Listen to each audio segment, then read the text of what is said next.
लाभ हानि profit and loss से क्वेश्चन आते रहते हैं वनडे एग्जाम में। देखिएगा हम इस क्वेश्चन को कैसे करेंगे। लागत मूल्य और विक्रय मूल्य। लागत मूल्य का मतलब होता है सीपी, लागत मूल्य का मतलब क्या होता है सीपी, और विक्रय मूल्य का मतलब होता है एसपी। तो सीपी का मतलब होता है कॉस्ट प्राइस, एसपी का मतलब होता है सेलिंग प्राइस। तो देखिएगा यहाँ पर एसपी, ये एसपी है और ये क्या है सीपी। तो सीपी का जो रेशो दिया है 10 और एसपी का जो रेशो दिया है 11। कितना दिया है 11। तो यहाँ पर देखिएगा आप कि सीपी कितने रुपए है, रुपए में नहीं यूनिट, सीपी कितनी है 10 यूनिट, और एसपी अर्थात बेच कितने में दिया 11 यूनिट में, अर्थात जो प्रॉफिट हुआ वो कितने का हुआ 1 यूनिट का हुआ। 1 यूनिट का प्रॉफिट हुआ और किस पर होता है प्रॉफिट एंड लॉस, सीपी पर होता है, यानी कि अपोन में कितने जाएंगे 10।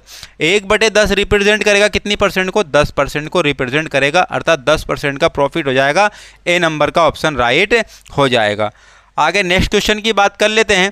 एक दुकानदार ने 40% हानि पर एक लेख को बेचा और मूल्य भैया उसका जो विक्रय मूल्य वो कितना है 6000 रुपये। इसको दो प्रकार से कर सकते हो, रेशो से भी कर सकते हो, परसेंटेज से भी कर सकते हो। देखिएगा 40% हानि, मैं बात कर लेता हूँ कि उसकी सीपी कितनी थी, अपने आप में 100% थी।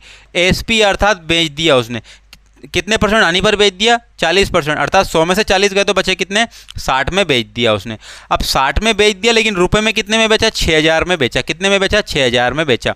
तो आप मुझे बताइए, यहाँ लागत मूल्य पूछा है तो यहाँ पर आप मुझे बताओ कि 2 जीरो मैंने लगा दी तो 6000 बन गए क्या, तो आप बोलोगे जी हाँ बन गए। तो 2 जीरो मुझे इसमें भी लगानी पड़ेगी, किस में लगानी पड़ेगी 2 जीरो इसमें भी लगानी पड़ेगी। तो सीपी कितनी हो गई 10,000 हो गई, सीपी कितनी हो गई 10,000 हो गई। तो ये दूसरे क्वेश्चन का आंसर ये हो जाएगा। अब बात कर लेते हैं आगे, इस क्वेश्चन की बात कर लेते हैं। ये क्वेश्चन क्या कह रहा है, यदि एक सेब की लागत मूल्य जो उसके विक्रय मूल्य का कितना परसेंट है 80%, तो लाभ प्रतिशत ज्ञात कीजिए। तो ये क्वेश्चन आपको कमेंट्स बॉक्स में जवाब देना है।